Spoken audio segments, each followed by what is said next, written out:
Did Huggy Wuggy really die?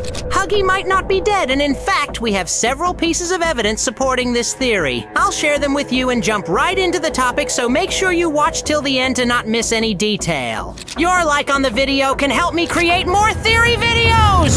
The Huggy Wuggy we see in Chapter 3 is not the original Huggy. Instead, this Wuggy is a nightmarish Huggy Wuggy we see through the effects of catnap gas. In other words, we're hallucinating because of the red gas, and it's Huggy Wuggy that's haunting us, leading to a delightful jump scare.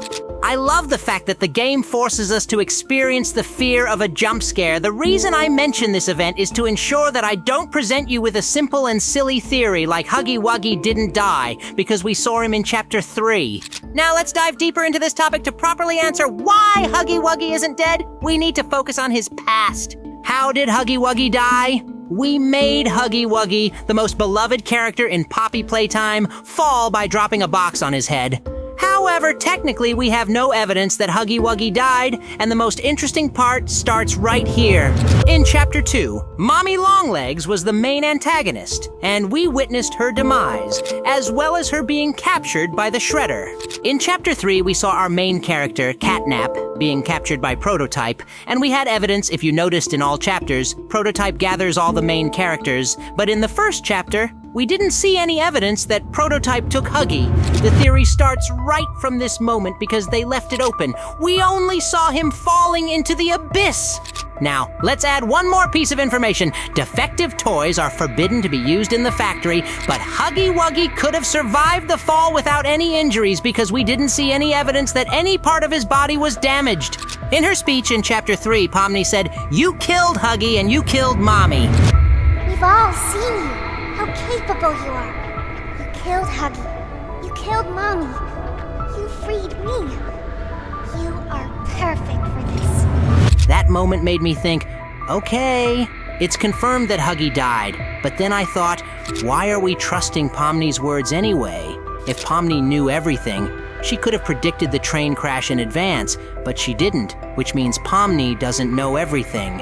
Perhaps she also thinks Huggy died and would be just as surprised to see him alive. After a few months since the release of the second chapter, we had the chance to hack into the game and take a closer look at the walls. It was at this moment we saw that the area in Chapter 2 is actually where Huggy Wuggy fell in the first chapter, and the blue fur and blood on the wall serve as evidence of Huggy's fall up to this point. As soon as we get compelling evidence, the theoretical part starts here. When we go down and look, we must note that this area is empty, and at this stage, there are no signs of blood on the ground.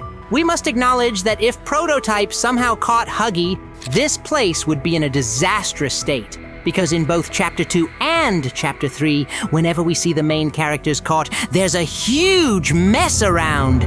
Bro, Prototype doesn't work cleanly. We can understand this from here if we turn to my theories that I developed after the release of Chapter 3. First theory I came up with after Chapter 3 seemed very logical to me, because in Chapter 3, we saw that the ducts are interconnected, allowing items to be passed through them. At that time, we didn't consider the pipes to be significant, but now we see that under this area in this theory, there are pipes interconnected, or I could somehow help Huggy Wuggy and send him something to use through these pipes. The second theory revolves around the possibility that Huggy Wuggy could climb into these pipes and escape on his own.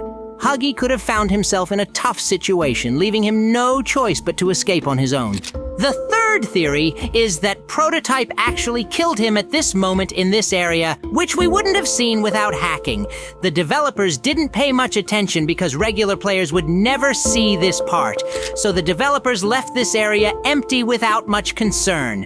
What do you think about this? Do you think Huggy really died? Don't forget to write your comments below! In Chapter 1, we had many good and bad moments with Huggy Wuggy, and personally, my favorite character is Huggy Wuggy. We saw so little of this character that we start to miss him. He is very dear, and our love for him grows more and more each day. So why do we love our big friend who chases us and tries to eat us at the first opportunity? The answer to this question is simple, and to answer this question, we need to look into Huggy Wuggy's past. But let's first give the simplest answer and then delve into the reasons. Huggy Wuggy was actually not an evil character, and thanks to the scene with Kissy Missy in Chapter 3, we actually get a very clear answer to this question. As we can see here, Kissy Missy mistook us for enemies and attacked us, with the only difference being that Poppy didn't let Kissy harm us, and then Kissy realizes that we are actually friends. No! Let go! They didn't do anything wrong. We're actually here to help. In Chapter 1, Huggy Wuggy started attacking us just like before we saved Poppy. But since we hadn't saved Poppy yet, there was no one to tell him that we were friendly. So due to a misunderstanding, Huggy had to show us his teeth. If Poppy wasn't present, we probably would have had to run away from Kissy Missy in the same way and kill her. But fortunately, that didn't happen. The events in Chapter 3 helped us understand more clearly what happened to us in Chapter 1 because, as I mentioned in my previous videos, our first encounter with Huggy Wuggy was based on giving him a high five. He looked at us with a friendly face and wanted us to give him a high five, and our actions in the minutes that followed angered Huggy and made us appear as enemies to him. The theory here is about creating a toy. As I said, everything becomes much clearer because, again in Chapter 3, we see Kissy Missy saddened, looking back on her childhood. None of them, including Pomni, wants any child to become a toy and suffer. Hearing that we created another toy again, Huggy loses it and becomes our enemy. I know that Huggy will somehow be involved in the story in the next chapters, and with each new character, the story in Chapter 4 becomes even richer. We will meet another character we haven't heard of before, and we will also have to defeat him. However, in Chapter 4, we will find out what happened to Kissy Missy because, according to the current information, Kissy seems to be dead or kidnapped. But one of the most important characters in Chapter 3 we think is a child named Ollie, whose name or voice we haven't heard before, and now I have some striking explanations about Ollie. I researched and read all theories, and right now, the entire internet is saying that Ollie is actually Prototype. However, I don't think we all agree that Ollie is not actually a little child, but rather a creature trying to deceive us, including myself. But I think that Ollie is not Prototype because if that were the case, it would be a very common and obvious storyline, and I think the developers wouldn't create such a simple plot. Yes, maybe Ollie is not Prototype, but I think we will fight Ollie either in Chapter 4 or Chapter 5 and see his true face. And when that happens, Prototype will take Ollie's voice part and install it on himself, and I believe he will talk to us as Ollie. So, in short, Prototype may not be Ollie, but Ollie is a toy similar to Catnap, supporting Prototype. I believe that Huggy Wuggy is actually a very smart toy, and this will somehow help us in future chapters.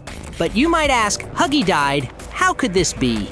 That's exactly why I prepared this video, specifically dedicated to why Huggy actually can't be dead. I read all the comments you write, so subscribe to not miss the upcoming videos and support me by hitting like.